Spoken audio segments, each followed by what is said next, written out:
Hello friends, my name is Shivam from DevOps Schools and I will help you to enable your learning process in various technologies of DevOps, artificial intelligence, machine learning, big data and many more.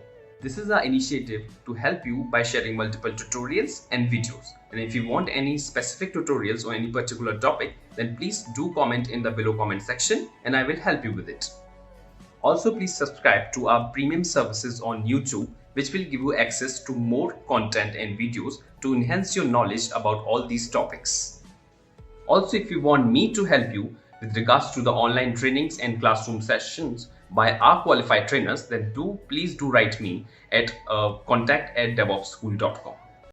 So I'm sure each one of you either have heard about Git or used Git mostly, right? So basically, the first thing is what is Git? So in general, in short, Git is a version control system. Okay. In one word, Git is a version control system. Okay. And it is among the mostly used version control system. Okay. So before talking about you know more about Git, let us first talk about what is version control system and why it is used. Okay.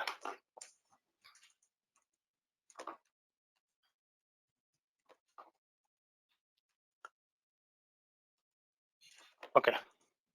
The version control system and why it is used, basically, right? So overall, in general, you are working on a particular code. Forget about code. You are working on a particular document or anything, right? And whenever and you make changes in those documents, if you are one person, you keep on making changes in the document. So today you have created some a document. Tomorrow you made some changes on top of it and then saved again. Okay. After some days, after 3-4 days, you found out that whatever you have done couple of days back was the right one, and I want to go back to that. So how you will do that in common, like as for example, you are working on a Word document, you are writing it, you are saving it, and then you are doing some versioning on that. If you want to go back to the old version, can you go back? No, without version control system you cannot do that. Okay. So, and talk about a code, and this is about one person. When multiple people work on a particular code or particular code base, keep on working on that, and the changes that they push is not kind of a valid one, is not the working one, then there need to be a mechanism to go back to the previous version, previous working version per se. So overall, version control system does two things.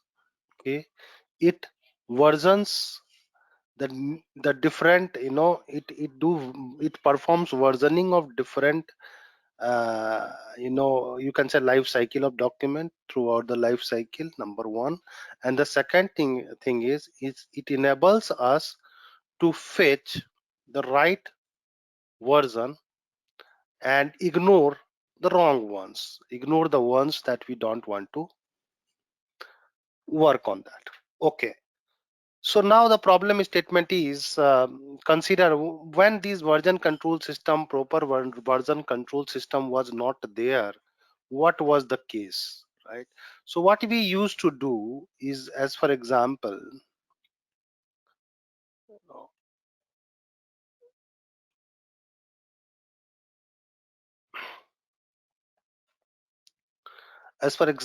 what we used to do is that you might have done it as well, that what we used to do, that different versions create in different files, right? As for example, uh, say one, say project, and you have done dot zip file, you created a zip file, you have the product, you have that whole code there. Okay, then you made changes in that particular zip file, and what you have done, you have created, you can say proj1 per se dot zip. So what you do in general is you create different versions, you save it separately in your hard drive, right? In your local, you save it separately, and let us mention p3, p4, and so on, right? So this is one way of versioning the old way. Old means much well old, when the version control system was not there. Even then, if you want to do some kind of versioning, so whatever the change you used to do, you want to keep as separate zip files with some date or whatever.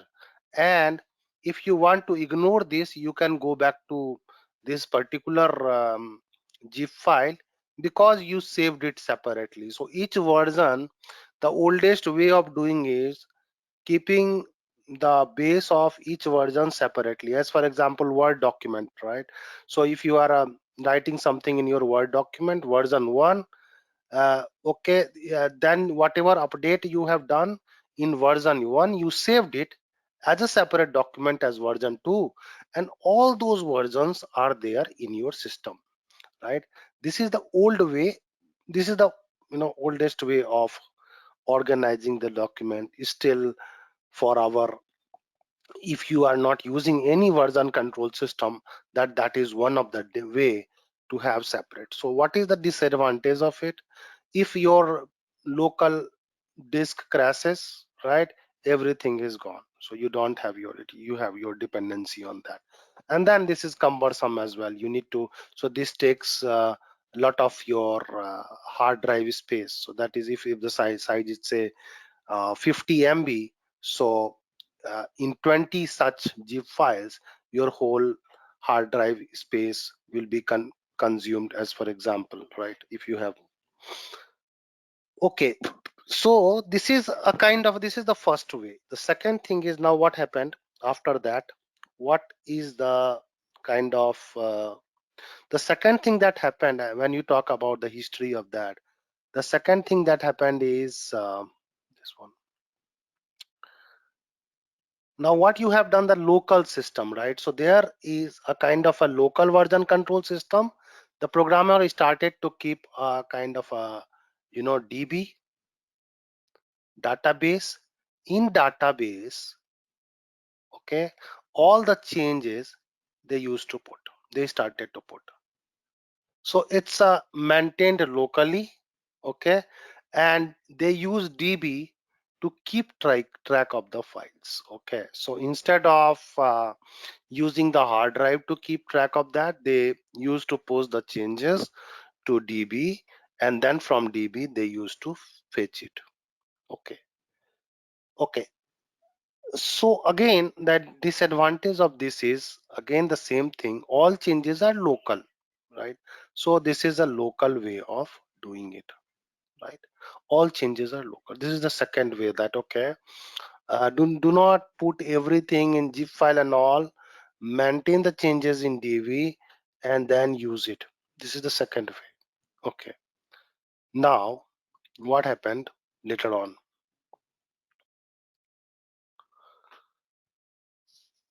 Next is the local version control system, and the advantage is, disadvantage is, if the local hard drive is lost, everything is lost. Then people started to work on the centralized version control system. Okay, what is that? So there is a centralized DB, right? So there is a centralized DB, and different actors, means users, need to push and pull their changes, started to push and pull their changes to the centralized system. Okay, so there is a centralized version control system, right? And then people started to push and pull the changes to that particular system. Okay, now what is the disadvantage of it? in centralized system, the disadvantage is if the server is damaged, right? In that case, your whole data is lost. Whatever work that is done is lost, right? So that is a kind of, again, the drawback of centralized version control system. But there are multiple advantages as well. Multiple people can work together on it, right? And different people can work together on one particular piece of code. And there was centralized system, and definitely means chances of centralized server failure become definitely is much lesser than your local system impact on that. And it made the whole system multi-user system per se. Okay, now next step is distributed version control system. In distributed server version control system, instead of centralized server, data is there as part of multiple. There were multiple servers basically, and data copied to different servers. So there is a backup, right? So every uh, and everyone can have their backup as well in their own system as well. So there are, you can say, along with in centralized, in distributed system, different users can have their backups as well along with the server. So yes, in case if this server fails, you have your local copies available.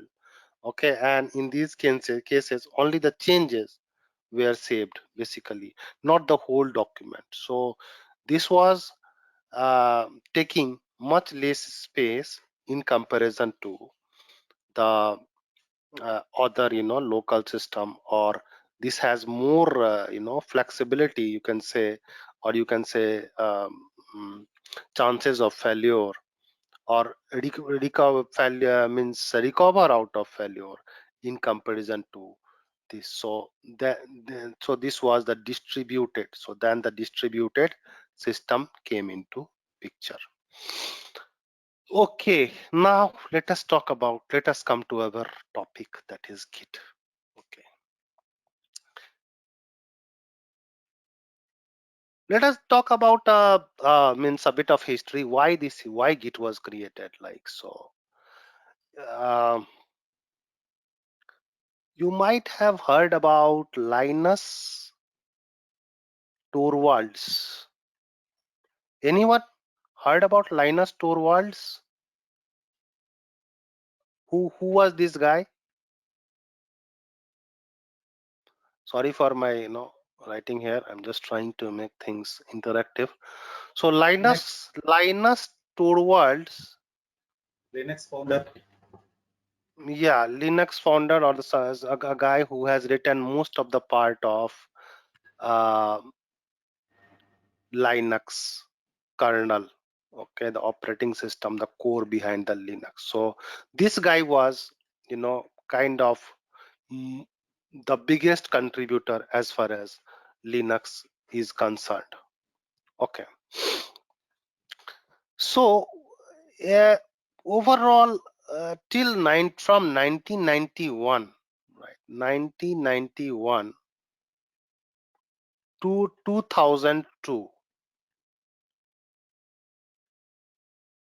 right? So what they used to do, whatever patches that was coming, they used to archive it, right? So it was like the old mechanism, right? So they used to archive different packages and have a kind of that. So they were not using the distributed version control system till 2002. Okay, now in 2002 they realized about that. Okay, this is a big problem. There is a risk, as well as it is very tough for things to manage. Okay, then what happened? A company called Bitkeeper a company called BitKeeper came into picture. They had a kind of distributed version control system.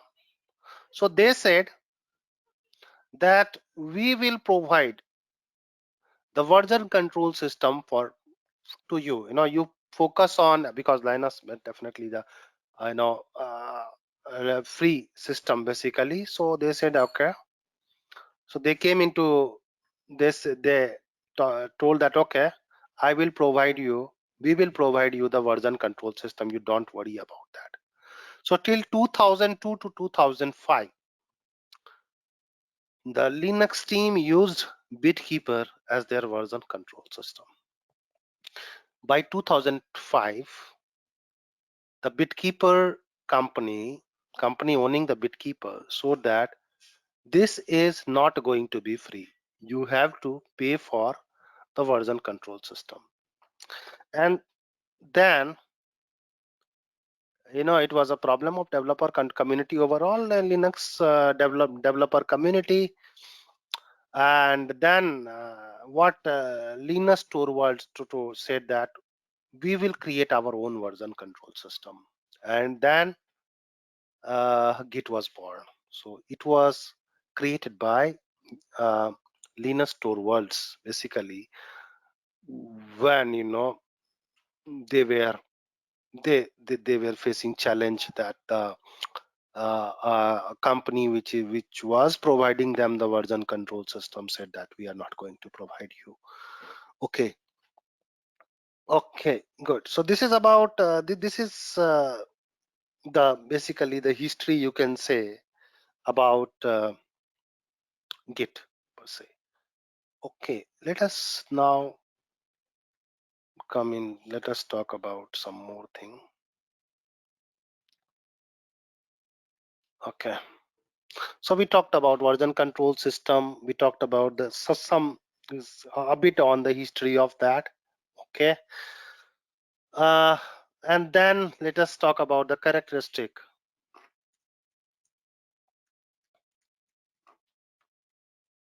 What is the characteristic? Sorry for the spelling.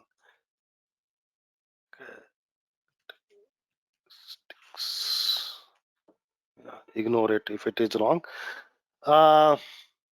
So overall, what is the difference? Number one is the snapshot. So what it does, it doesn't save the differences basically. It saves the snapshot. A snapshot means you takes a picture per se. When you of that particular instance which is committed basically. So it takes the snapshot of different instances. Okay, whenever there is a file change, it doesn't just take the differences per se. Okay, and all these snapshots are stored in a hidden folder .git. Okay, so whenever you will see this is git, there is a .git folder that is there. Okay, so all these snapshots are saved there. Next thing is almost all the operations are local, and then you use repositories per se, but operations are local. Okay, and there is integrity as well. There is checksum mechanism so that different files will be identified separately. So overall, they maintain this particular thing per se. Okay, let us talk further on that. So this is the characteristic of that. This is we talked about why and how this Git came into picture. What is the advantage overall that Git has? Okay, and now let us do some real business. Okay, so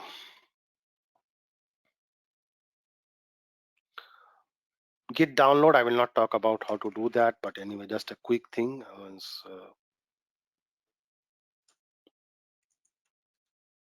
git download for different things you can do, and this is the basically.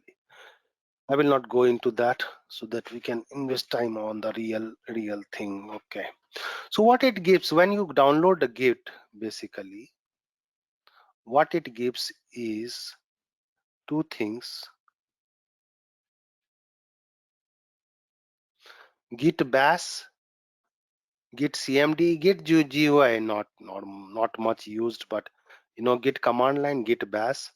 Git bash is a kind of more uh, like Linux, so mostly it is good to use basically. And how to do that is, as for example, let us begin now how to do it, right? So as for example, let us create a mm,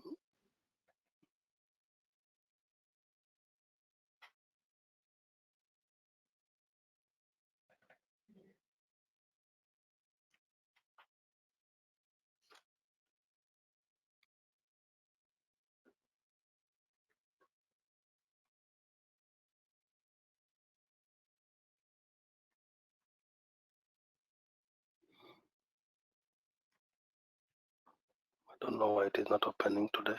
No problem, forget about it. Okay, so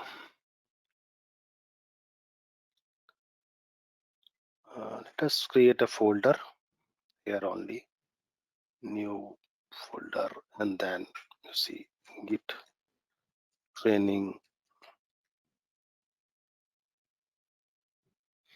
Okay, and then what I have done is, let us do something. Let us create some files.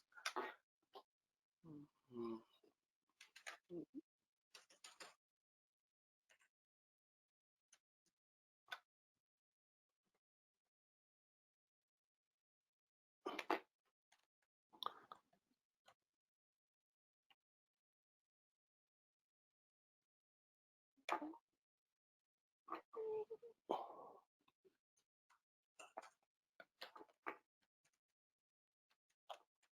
some files, and then if you right click, once you will download the Git, you can open Git bash from here. So basically, and you can do Git from command line as well, but this basically takes the path as well of that Git of that folder. Okay, so if you will do Git bash here,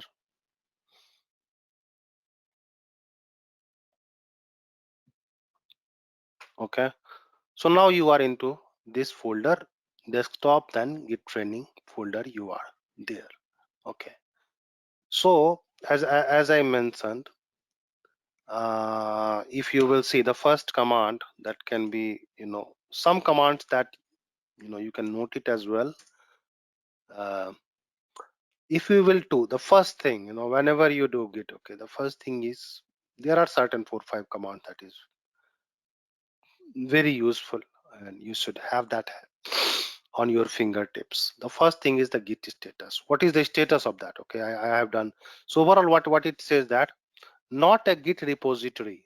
Okay, and we talked about .git, right? Because that was not there. Okay, so and we talked about .git. What it does is, it uh, you know stores all the snapshots basically. Okay, you can say core of Git. Then the command that you need to use is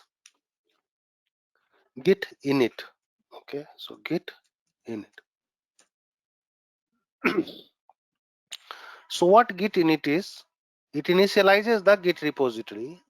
Okay, and obviously right now this is empty, this has nothing, no snapshot is there. So git init, when you, so two things we have done. First, we went to the folder you have for your application, wherever your code is there,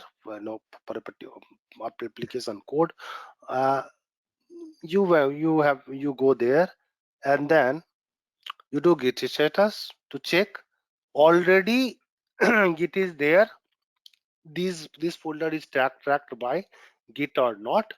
It means .git is there or not. If it is not there, you do git init. Okay, git init initializes an empty git repository. Now if you will do git status, okay, so it says on branch master no commits yet and untracked files.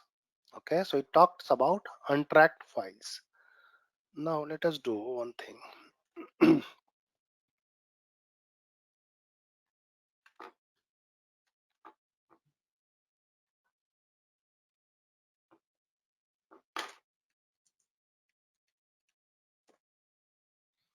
Now again within test also there are untracked file, that's what it says. Okay, so this has the untracked file. Now git is there. So what it does, git status provides you status of the commits and all. Okay, what is the status of that? So is there anything available to commit? Is there anything that is not there in .git repo but the changes are done? Okay, so that status provides you that information. Okay, next important thing is git config. Okay, so this is minus global. So there are certain configs that you should do so that you will be able to identify it, right? So whenever you will check out, as for example, multiple users are using that this particular doing code for this particular folder or program per se. So how a particular check-in will be identified. So if you will do this setup, then your name will be there that okay, this guy has done this changes, kind of that. So this config does this particular thing to help you identify dot email, for example, at whatever.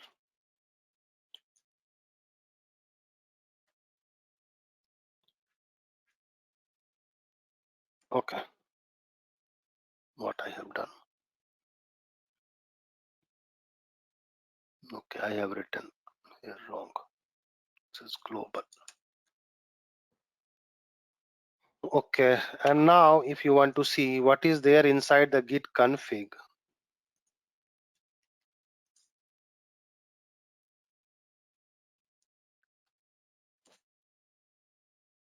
so this lists different configuration that git has, and you see here user.name and email, right?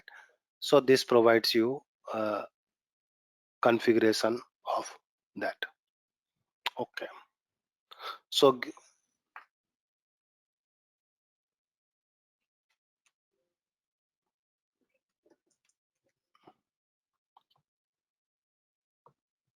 okay, so we talked about status and all. Let us do the next thing. So you have done your setup, okay, and then we have done the working directory. Okay, now let us again git status, right? Git add. If you want to add a particular file, then you need to name the file name, right? Or the second way is git add minus a.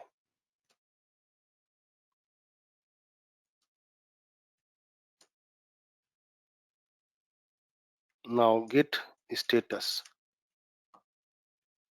Okay, so what it does, okay, what it does is there is a kind of a parking area, okay, where your changes are going to be parked. That parking area is called staging area, okay, where your changes are staged or your changes are um, parked per se. This still, these changes are not committed, okay. So it's a kind of an staging area. You can bypass this, but this is a good practice as far as version controlling system to park it, okay. And again, you have a you can uh, unstage it as well. We will talk about it later on. So overall, what you have done, you readied,